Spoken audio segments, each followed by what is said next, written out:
Esta serie trata sobre la que tal vez sea la idea más poderosa que se le haya ocurrido a una mente humana. La idea es la evolución a través de la selección natural. Y el genio que la tuvo fue Charles Darwin.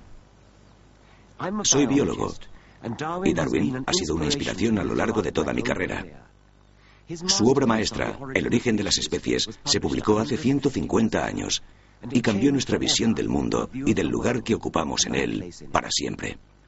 Lo que Darwin consiguió fue nada menos que una explicación completa de la complejidad y diversidad de todas las formas de vida. Pero aún así, sigue siendo una de las ideas más simples que alguien haya tenido jamás. En esta serie expondré la gran idea de Darwin. Explicaré cómo la especie humana ha luchado por descubrir la historia de sus orígenes. Y les mostraré la tormenta de reacciones violentas que todavía hoy existe contra Darwin.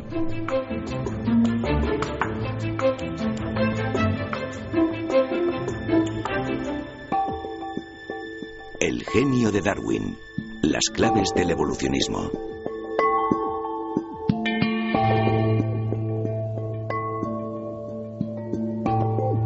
En este primer episodio les contaré quién era Charles Darwin y cómo descubrió la teoría de la evolución, en qué se basa y por qué es tan importante. Cuando termine, espero haberles convencido de que en realidad la evolución es un hecho que se apoya en unas pruebas irrefutables. Y quiero que se hagan una idea, tal como explica Darwin, de la fuerza que dirige con elegancia la evolución. La selección natural. La vida, Darwin y todo lo demás.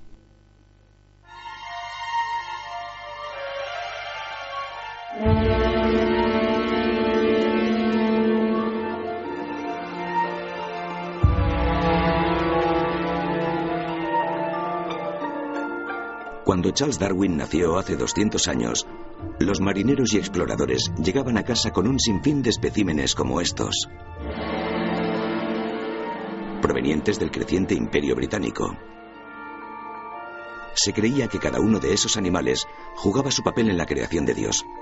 Él los había creado según su diseño divino. En la escuela de Shrewsbury, al joven Charles Darwin le enseñaron que Dios había creado la Tierra y toda su rica variedad de vida hacía tan solo 6.000 años. Hoy, gracias a Darwin, sabemos que no es así.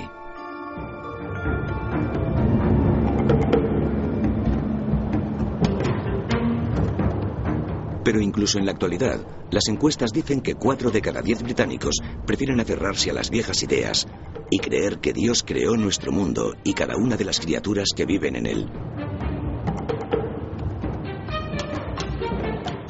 Creo que es escandaloso lo poco que les enseñan a los niños en la escuela sobre la evolución. Una clase típica solo dedica unas pocas horas a estudiar una de las ideas más importantes de la ciencia. Esto me impactó. Acudí a una clase de ciencia de chicos de 15 y 16 años del Instituto Park de Londres para intentar descubrirles el darwinismo. ¿Por qué tenemos que aprender la evolución? ¿Por qué tenemos que aprenderla? Porque es la explicación de nuestra existencia y porque explica un gran número de hechos. Nos explica todo lo que sabemos sobre la vida. Creo en mi religión, así que cuando leo algo sobre la evolución, no puedo entenderla, no me la creo. Yo creo en mi religión. De acuerdo.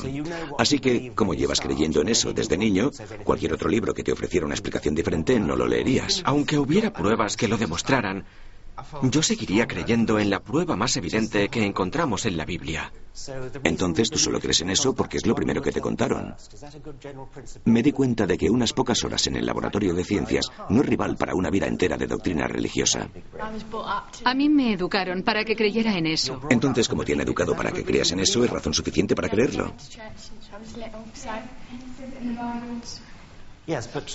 Sí, pero en las Sagradas Escrituras hindúes pone otra cosa, ¿no? Sí, pero ellos les educan para que crean en eso. Entonces, según vosotros, todos deberían creer lo que les inculcan a pesar de que se contradigan unos a otros. La ciencia quiere que creas una cosa y la religión otra. Tú decides lo que crees o no.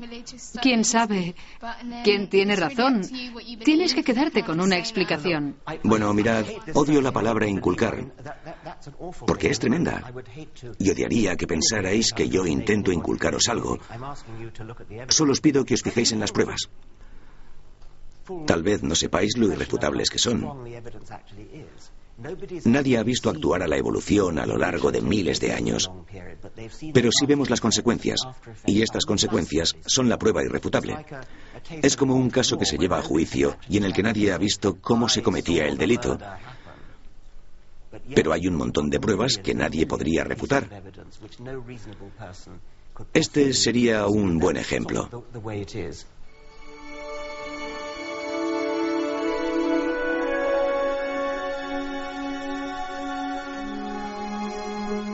Solo puedo hacer una cosa. Voy a mostrarles las pruebas, algo que puedan tocar con las manos y ver con sus propios ojos. Después, ya veré si consigo que lo reconsideren. Cuando Charles Darwin era un adolescente, él también era creacionista, como algunos de estos chicos. Darwin nació en Shropshire, en 1809. Su padre era médico y deseaba que su hijo siguiera sus pasos en la ciencia. Pero al joven Charles le interesaban más la caza y la pesca. Y lo que deseaba era ser párroco. Afortunadamente para él y para nosotros, tuvo la oportunidad de descubrir otro mundo.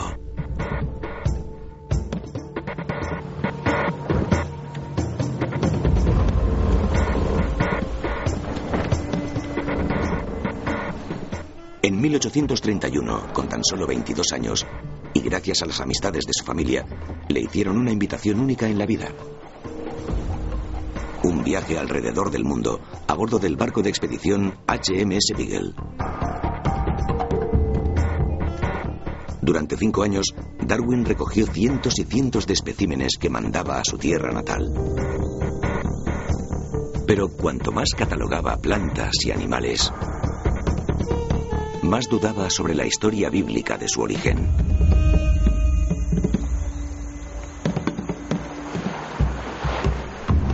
Mientras atravesaba las llanuras suramericanas, Darwin se divertía persiguiendo ñandús, unas aves similares a los avestruces.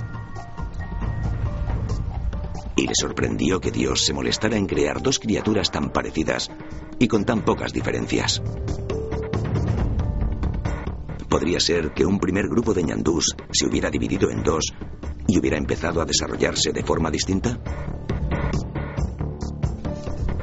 El misterio incrementó cuando Darwin se dio cuenta de que este fenómeno era mucho más evidente en las islas.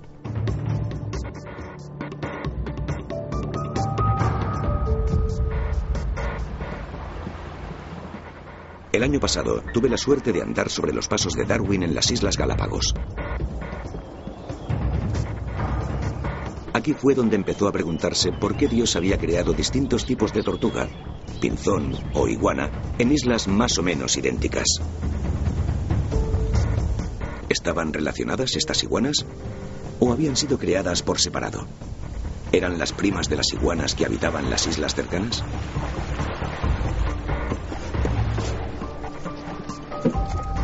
Este patrón de relaciones intrigó mucho más a Darwin cuando encontró fósiles. Estos fósiles le ayudarían a desarrollar una teoría de la vida en la Tierra mucho más maravillosa y más emocionante que cualquiera de las historias religiosas sobre la creación.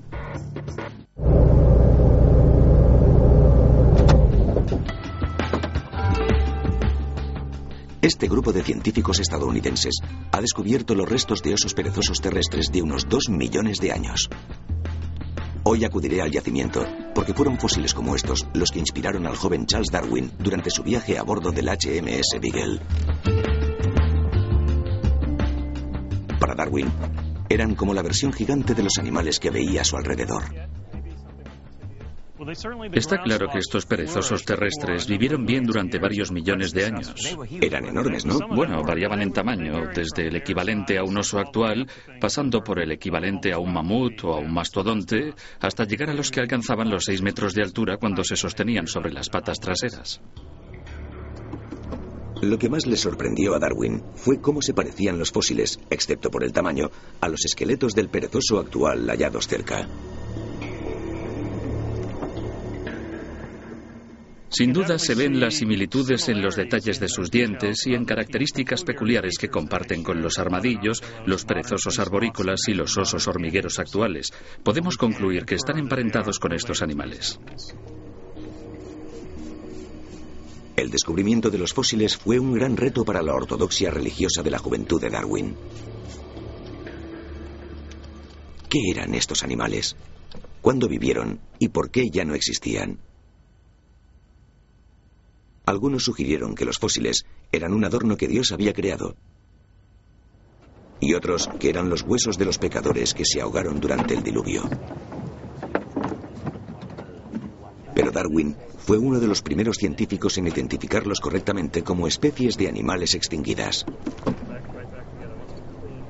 Empezaba a intuir que la Tierra era mucho más vieja de lo que la Biblia aseguraba.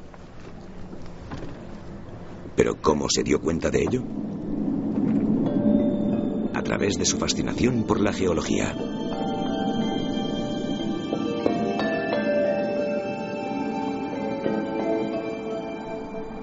Durante su viaje a bordo del Beagle, Darwin tuvo tiempo para sumergirse en el trabajo pionero de Charles Lyell.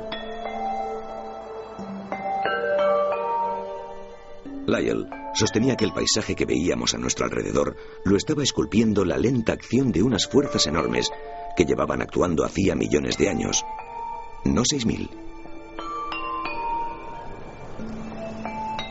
Por lo tanto, si la Tierra se había moldeado a lo largo de millones de años, ¿podría ser, empezó a preguntarse Darwin, que la vida también sufría estos cambios?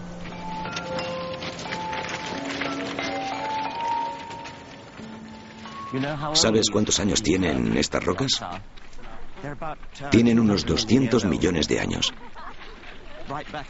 Hace tiempo, en el siglo XIX, muchísima gente vino aquí a buscar fósiles, y algunos de los más conocidos se han encontrado aquí. Me he llevado la clase de ciencia a la playa. A muchos de estos adolescentes los han educado para desconfiar de la teoría de la evolución. Espero que encuentren alguno de los pequeños fragmentos óseos que hicieron dudar a Charles Darwin.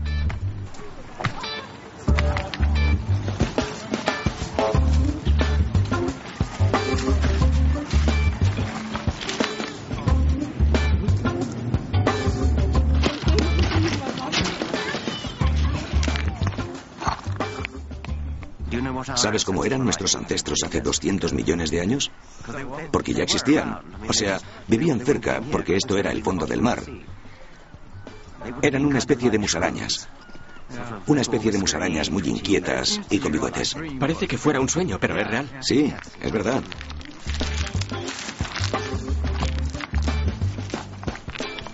Esto es roca sedimentaria. Es la que estaba en el fondo del mar y que se iba cubriendo de capas y capas de fango. Por eso encontramos aquí los fósiles.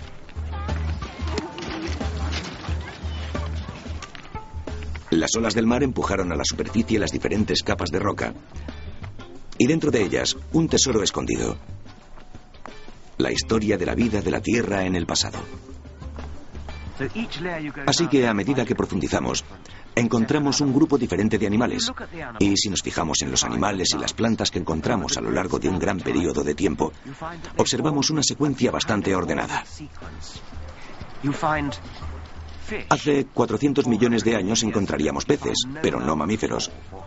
Luego los peces pasaron a ser anfibios, y estos reptiles, y estos pájaros, que luego pasaron a ser mamíferos.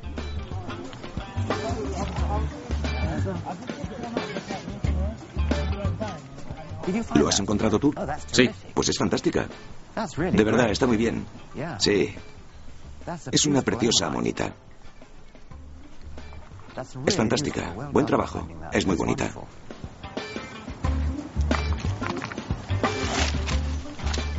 La caza de fósiles ha sido un éxito.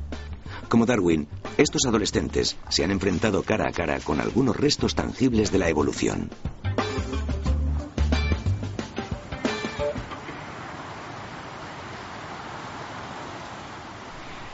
Las pruebas que Darwin había visto con sus propios ojos durante su viaje a bordo del Beagle sembraron la semilla de algunas de las preguntas más heréticas, pero no podía evitar buscar su respuesta. Darwin, que en su día fue un estudiante distraído, regresó de su viaje a bordo del Beagle convertido en un investigador científico dedicado y casi obsesivo. El viaje le había cambiado, y pronto cambiaría el mundo para siempre.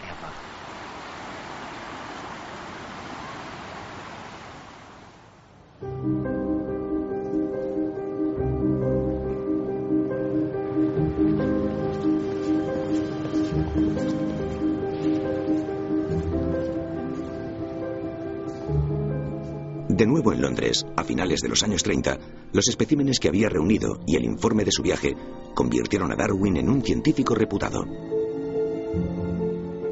Pero lo que es más importante es que durante la catalogación de sus descubrimientos, Darwin se dio cuenta de que las formas de vida no eran fijas, sino que habían ido cambiando con el tiempo, habían evolucionado.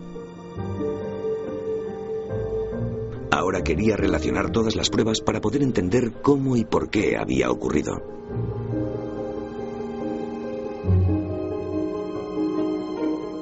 Darwin tardó 20 años más o menos en investigar y desarrollar las ideas que acabarían por sentar las bases del origen de las especies. Quería estar seguro al 100%. El grueso de su investigación lo llevó a cabo en Down House, el hogar familiar en Kent.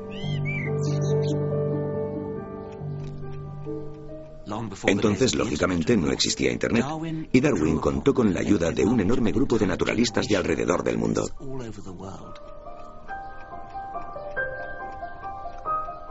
Mandó miles de cartas pidiendo datos, preguntando y refutando teorías.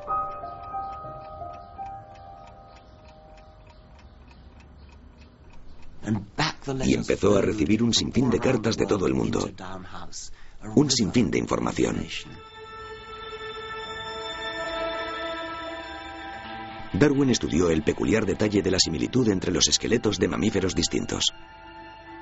Sus extremidades tienen los mismos huesos en el mismo orden, pero con formas diferentes para adaptarse a sus distintas formas de vida. Le atrajo la similitud entre el desarrollo de los embriones en distintos tipos de animales: peces, pájaros y reptiles. Y poco a poco se convenció de que cada ser vivo estaba relacionado con el otro. Darwin empezó a ver la historia de la vida como un enorme árbol genealógico. La vida empezó hace millones de años en la base de ese árbol, y a medida que el tiempo avanzaba, nuestros ancestros evolucionaron, se separaron y multiplicaron, convirtiéndose en ramas hasta el día de hoy, en que cada una de las especies del planeta es una hoja de estas ramas. Todas están relacionadas, todas son primas.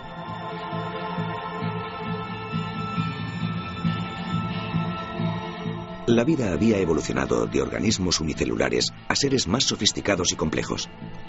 Puede parecer un salto enorme, pero Darwin se dio cuenta de que había sucedido paso a paso a lo largo de un gran periodo de tiempo. Intuía que la Tierra tenía muchos más años. De hecho, creía que tenía varios cientos de millones de años. Hoy sabemos que tiene 4.000 millones de años. Y la vida que vemos a nuestro alrededor solo ha existido en un abrir y cerrar de ojos.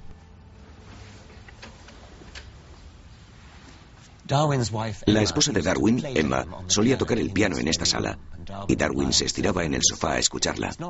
No sabemos si esto le inspiraba mucho, ya que decían que tenía tan poco oído musical que tenían que avisarle para que se levantara cuando sonaba God Save the Queen.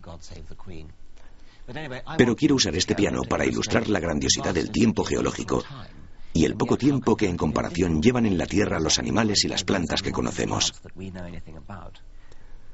Si el origen de la vida lo situamos al final de este piano, aquí, y la actualidad arriba de todo, es increíble pensar que solo hubo bacterias hasta este momento. Aquí, pasado el do, hasta aquí, Es donde las células bacterianas más complejas evolucionaron por primera vez. Luego los primeros animales pluricelulares, los primeros animales grandes, empezaron aquí. Los peces aquí. Y los dinosaurios no aparecen hasta aquí. Su extinción se dio aquí. Aquí, en la última tecla, los homínidos y los monos. Y toda la historia de los humanos ocuparía un espacio menor de lo que mide una de las cuerdas.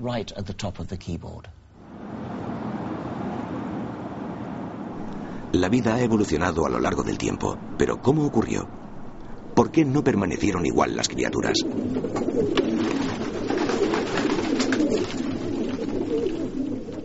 Darwin no era solo un teorista abstracto. Le gustaba ensuciarse las manos comprobando sus ideas, y durante la década de los 50 se fascinó por las palomas y por cómo el hombre ha hecho evolucionar la paloma común salvaje en una gran variedad de formas.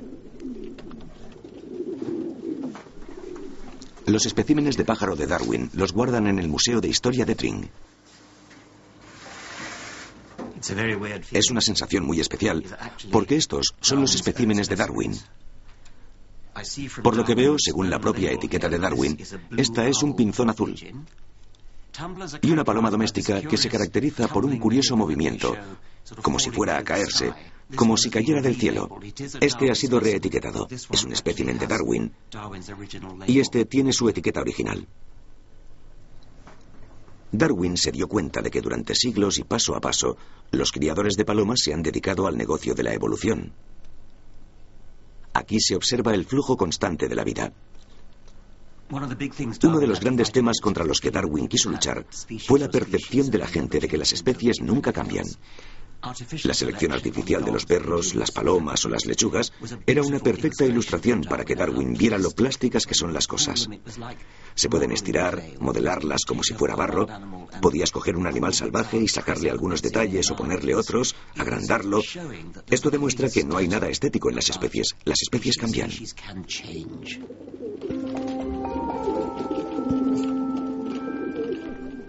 A los 40, Darwin se convirtió en un amante de las palomas. Tenía unas 90 palomas de 16 especies diferentes, devoraba libros sobre la crianza y asistía a varias demostraciones de aves. Lo que le gustaba era comparar la crianza doméstica y observar cómo actuaba la naturaleza en los animales salvajes, como los pinzones que recogió en las Galápagos. En el caso de la evolución artificial de las palomas, los criadores utilizaban la observación para escogerlas. Escogían al animal del que partirían y decidían si querían un pico más largo o un plumaje más suave, así que lo apareaban con los individuos que tenían las cualidades que querían y, sorprendentemente, tras varias generaciones, conseguían producir ese cambio en la raza. En la naturaleza no ocurre así, lógicamente. Nadie viene y te dice que quiere un pájaro con un pico más grueso.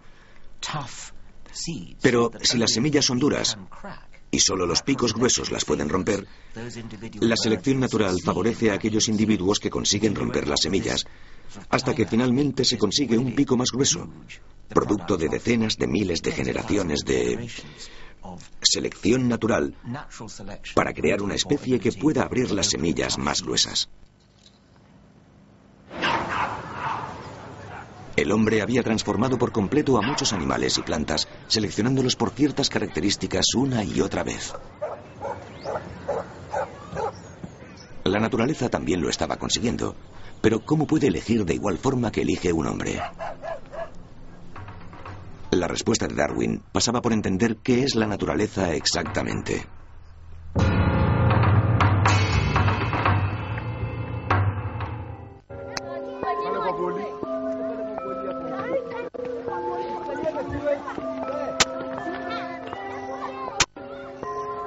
Hace 150 años, el trabajo de Charles Darwin revolucionó la forma de entender el mundo.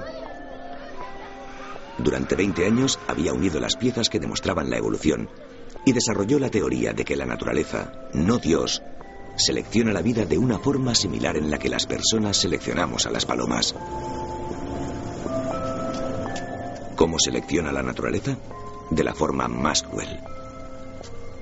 Hoy día gran parte del mundo está controlada y cultivada por el hombre. Pero todavía quedan algunos lugares remotos que siguen siendo salvajes. He venido a Kenia, donde nací. Uno de los lugares más salvajes de la Tierra. La fuerza de la selección natural todavía puede observarse. Al caer la noche, se trata de matar o que te maten.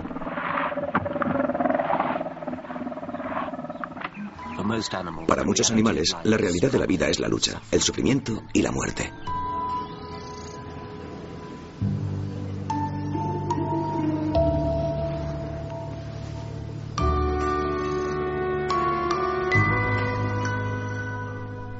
Para Darwin, lidiar con los horrores de la naturaleza debió de ser un gran reto. De joven quería ser párroco. Creía en un reino animal ordenado y armonioso.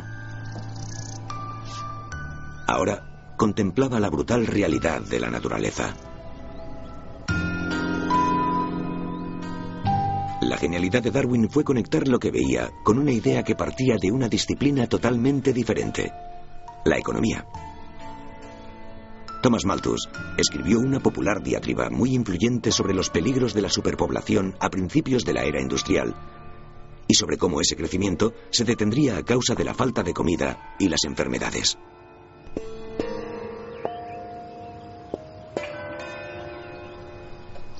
Darwin cogió la teoría de Malthus sobre la lucha de los hombres por los recursos y la aplicó a la naturaleza. Como hay más individuos de los que pueden sobrevivir, tiene que haber una lucha por la existencia. La naturaleza es un campo de batalla. Las probabilidades de sobrevivir de cada individuo y de producir la siguiente generación son muy pequeñas. La mayoría de los animales mueren jóvenes. El siguiente paso para Darwin fue darse cuenta de que lo que hacía que unos sobrevivieran y otros fracasaran no era solo coincidencia. Todos los seres vivos son distintos unos de otros, aunque solo sea un poco.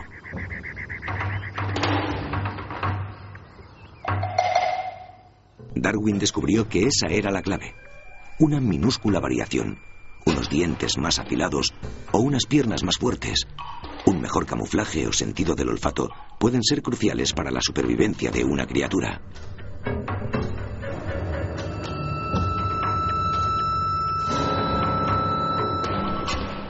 Si un animal sobrevive, es más probable que se reproduzca y pase estos genes característicos a sus crías. La lucha natural por la existencia significa que los organismos con variaciones ventajosas tienden a sobrevivir y a reproducirse. Aquellos que no las tienen, sin embargo, mueren sin descendencia. La carrera es la supervivencia, la meta es la reproducción. Así es como definía Darwin la selección natural. Es la clave de la evolución.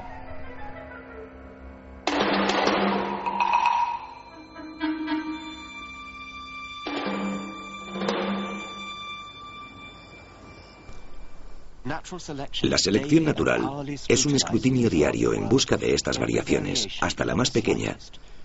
Desecha las malas y conserva y añade las buenas. Es un trabajo silencioso y brutal.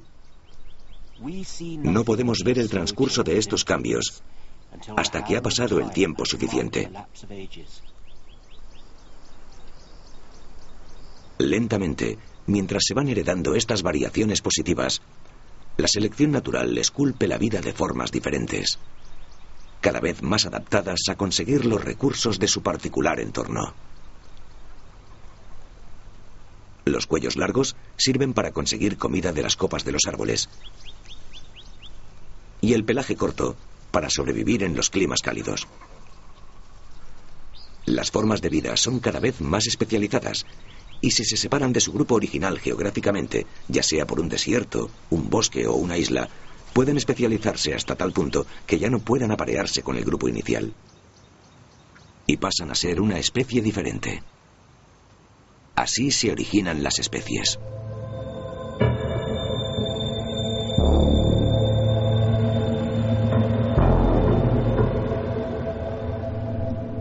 Pero la evolución no se detiene aquí. ya que estas especies se ven condicionadas por la presencia de otras especies. El entorno, en cuanto a la presencia de leones, está empeorando desde el punto de vista de las cebras. Y desde el punto de vista de los leones también está empeorando, porque las cebras escapan cada vez con mayor facilidad. Los depredadores son mejores cazadores y las presas escapan con mayor facilidad. Así que se ha convertido en una especie de escalada, una carrera.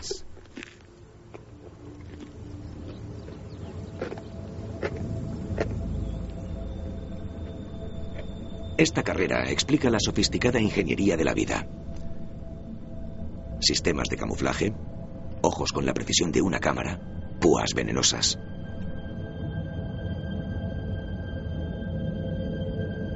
La carrera se encuentra en los lugares más inesperados. Y la humanidad no es inmune a la pesadilla que Darwin llamaba la guerra de la naturaleza. Los humanos actualmente nos hallamos en plena batalla contra los virus alrededor del mundo.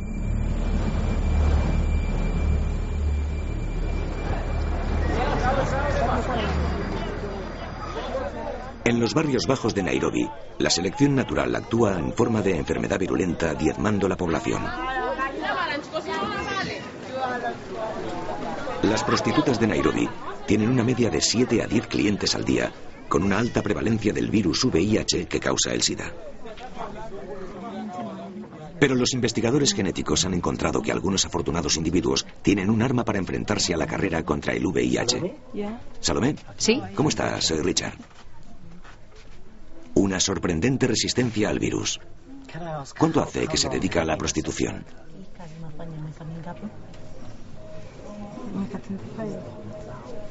25 años. ¿Y durante este tiempo ha perdido a muchas compañeras a causa del SIDA? Ha perdido a muchos amigos. ¿Cuándo descubrió que era resistente al VIH? Kuja kuamini kabisa ni kama mwaka 90. Ndio niliamini kabisa kwamba sina. Ella ya lo sabía, pero hasta 1990 no tuvo la certeza. Cree que tal vez Dios ha sido buena con ella y es afortunada. Sí.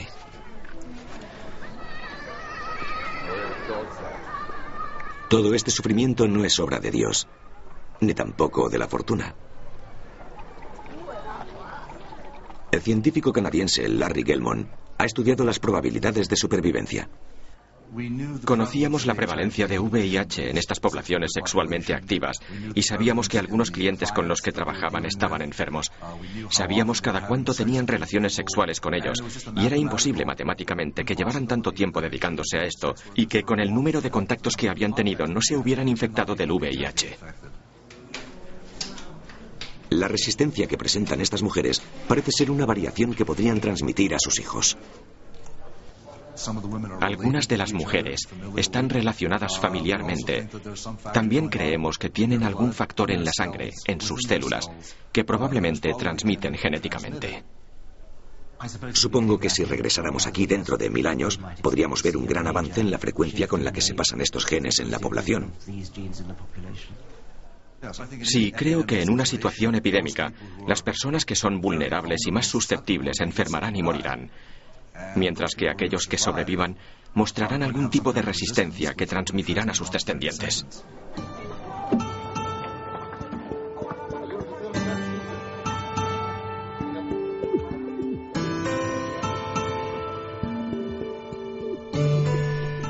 Al igual que en Europa se encuentran los descendientes de aquellos que lograron sobrevivir a la peste, si la epidemia de SIDA de África continuara, la selección natural favorecería a los descendientes de las mujeres resistentes al virus del VIH.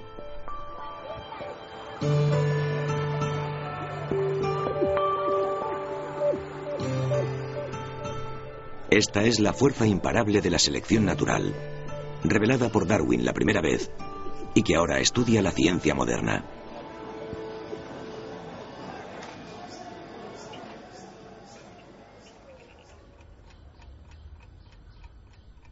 De nuevo en Inglaterra, en su hogar, 20 años después de su viaje a bordo del Beagle, Darwin trabajó para responder las preguntas más importantes jamás formuladas. pero no quería hacer públicas sus ideas.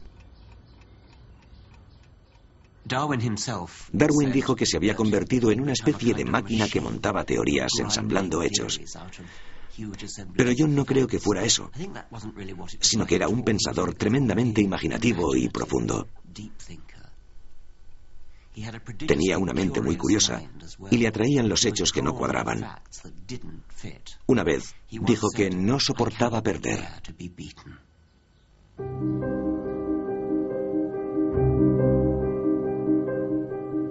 La teoría de Darwin explicaba cómo la diversidad de la vida en el planeta había evolucionado espontáneamente sin la intervención de ningún dios. Pero era muy consciente de lo molesta que sería esta gran contradicción para la religión. No sabía si debía publicar su trabajo.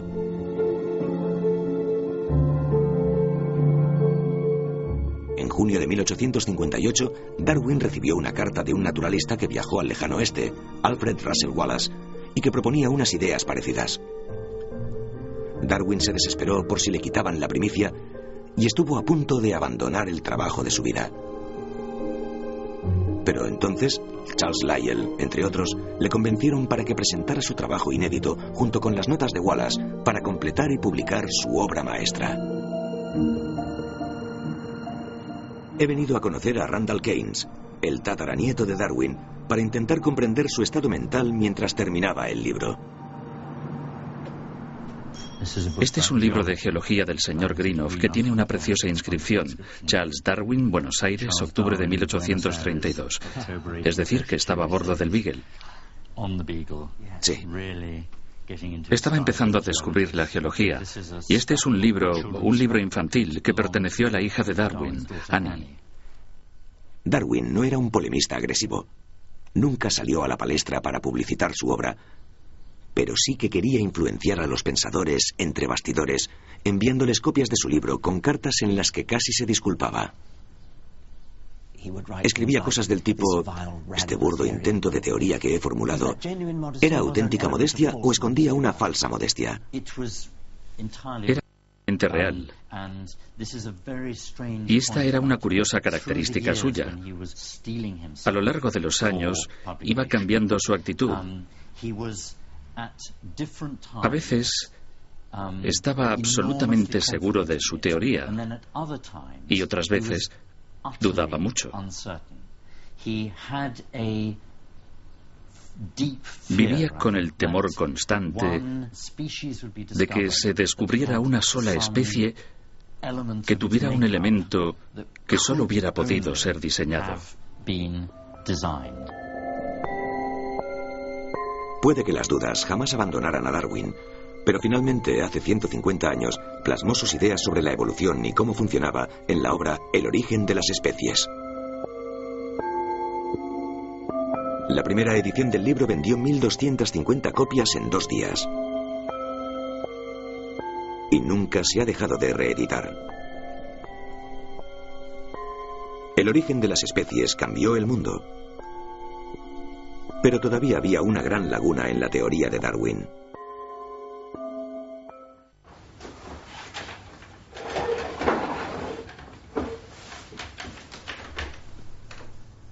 Hace 150 años, a sus 50 años, Charles Darwin publicó la gran teoría que llevaba desarrollando casi 20 años. Una ley natural que explica la vida, acompañada por las pruebas suficientes para respaldarla. Este es el libro más preciado de mi colección. Es una auténtica primera edición de El origen de la vida. Pero no es tan solo el libro más preciado de mi biblioteca, sino que es uno de los más preciados de la gran biblioteca de nuestra especie. Este libro consiguió que ya no tuviéramos que creer en nada sobrenatural. Revolucionó por completo nuestra forma de vernos, de ver al mundo y sus orígenes.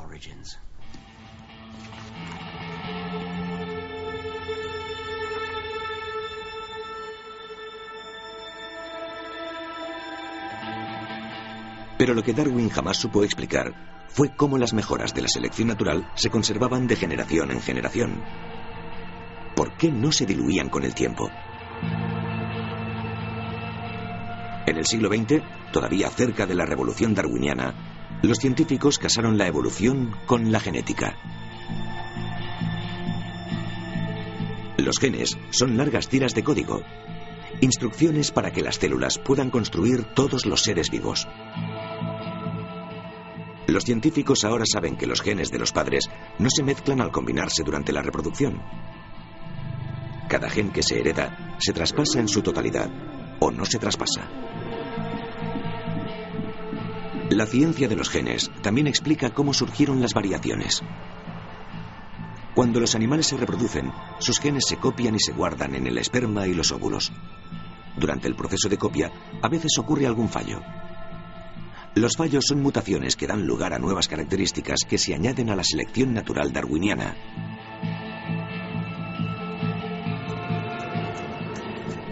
Y lo que es más, los genes se pueden comparar con una precisión casi perfecta. Los genes de cada célula de cada ser vivo están compuestos de ADN, un código de 4 productos químicos conocidos como A, T, C y G, que se pueden analizar con estas máquinas. Si la célula construye un hámster, un caballo o una persona, tan solo depende del orden de las letras del código. Tal y como Darwin predijo, los animales que más emparentados están en la evolución tienen más similitudes en sus códigos que los que son más lejanos. Y estos códigos se pueden imprimir justo aquí, en el laboratorio de este hombre. En el 2000, Craig Venter era uno de los científicos que logró dibujar el mapa del genoma humano, nuestra secuencia de letras. Durante el proceso se obtuvo la prueba definitiva del árbol de la vida de Darwin.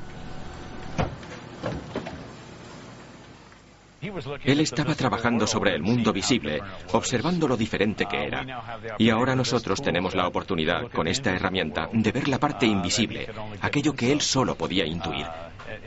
Y demuestra que hay una relación de continuidad entre las formas más simples y las más complejas.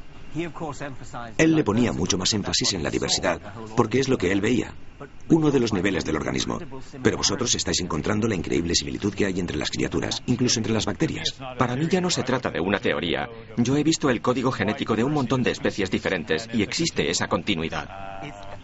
Claro, la evolución es un hecho, eso está claro. No hay lugar a dudas. Y siempre me preguntan por las pruebas. ¿Dónde están las pruebas? Y desde luego, vosotros estáis consiguiendo la más irrefutable de todas. Porque los fósiles están muy bien, pero incluso si no tuviéramos ni un solo fósil que lo evidenciara, con el código genético es suficiente. Con este laboratorio no solo tendríamos una prueba, sino que tendríamos la más aplastante de todas.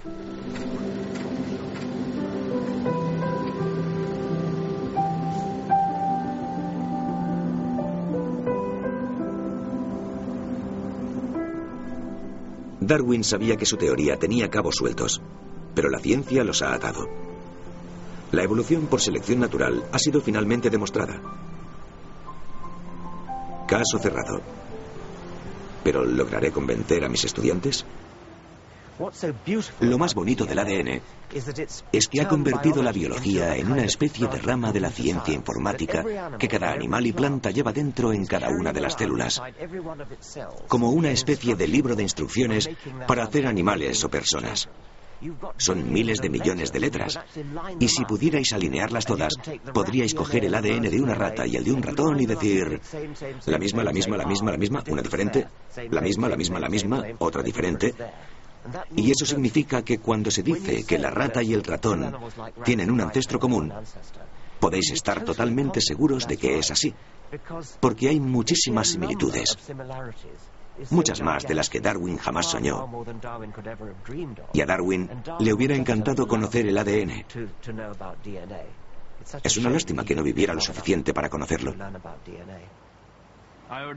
Yo ya creía en la evolución, pero esto me ha ayudado a comprenderla mejor. Hemos hablado en clase sobre ello, pero sigo creyendo en Dios, aunque estoy empezando a preguntarme si la evolución es falsa o verdadera. Creo en la evolución, pero no creo que llegue a ser aceptada al 100%, porque hay mucha gente religiosa en el mundo. Me ha hecho pensar un poco más, pero sigo creyendo en lo que pone en la Biblia. Cuando Richard vino al colegio, empecé a aprender sobre la evolución y me gustaría saber más, pero no querría tener que abandonar mi religión. La evolución es lo que explica cómo se desarrolló la Tierra, pero seguiré rezando como hasta ahora.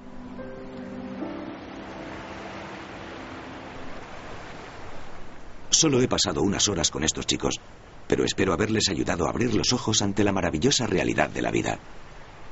Y por lo menos se han cuestionado lo que les han inculcado desde pequeños.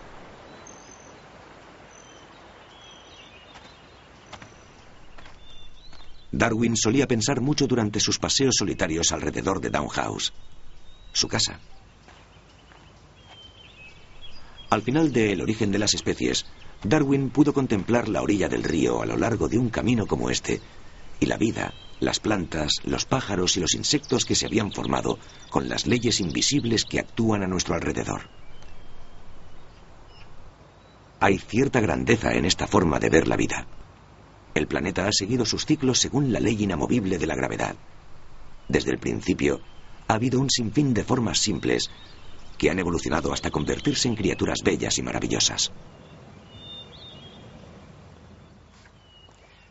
Gracias a Darwin, solo nuestra especie sabe que cada uno de nosotros es una amenaza en el intricado tejido de la vida. Darwin nos demostró que el mundo puede ser precioso sin un Dios. Nos descubrió la belleza de la vida y nos abrió los ojos sobre quiénes somos en realidad y de dónde venimos.